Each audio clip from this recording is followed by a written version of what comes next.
কাটাপোনা মাছটা করছি। তো সেই জন্য আমি এখানে তেল নিয়ে নিলাম। এবার তেলটা গরম হলে মাছগুলোকে আমি এখানে ভেজে নেব। আমাদের তেলটা গরম হয়েছে, আমরা মাছগুলোকে দিয়ে দিয়েছি। এবারে আমরা মাছগুলোকে ভাজবো। মাছগুলো সব ভালো হয়ে গেছে। এবারে আমরা এক এক করে এখানে যে সরষের তেল আছে এর মধ্যে আমরা প্রথমে হাফ চামচের মতন কালো জিরা অ্যাড করছি। এবারে একটা স্মেল আসলে তারপরে এখানে আমরা একটা পেঁয়াজ কুচি অ্যাড করে দেবো। এবারে আমরা একটা পেঁয়াজ কুচি এখানে পেঁয়াজ কুচির সঙ্গে 4টে কাঁচা লঙ্কাও আমরা দিয়ে আমরা ভালো করে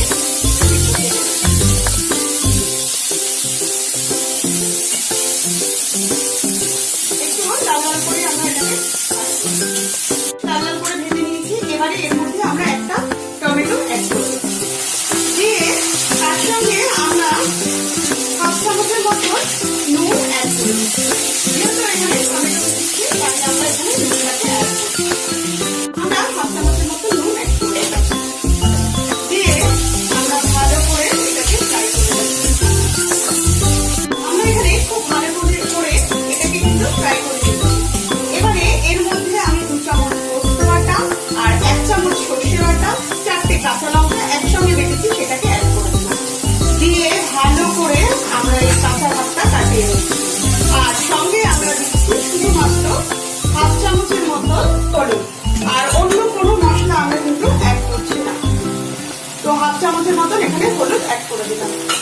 দিয়ে ভালো করে আমরা এটাকে মিশিয়ে ভালো করে কষিয়ে দিচ্ছি যতক্ষণ না তেলটা উপর দিকে উঠছে।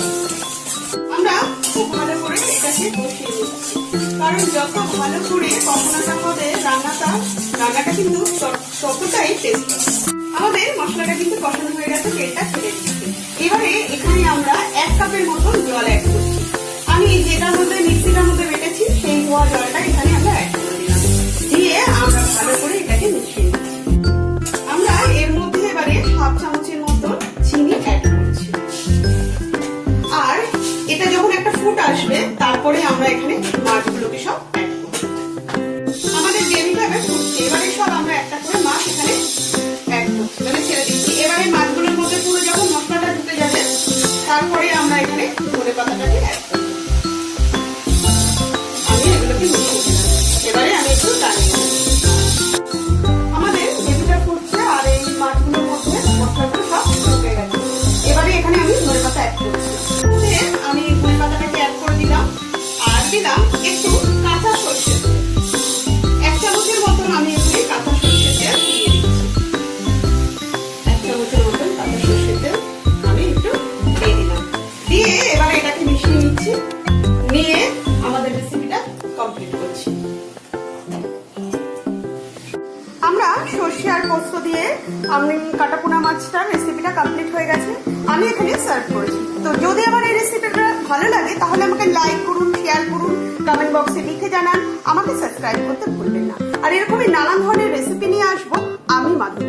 সম্পূর্ণ ভিডিওটা দেখার জন্য আপনাদেরকে জানাই ধন্যবাদ।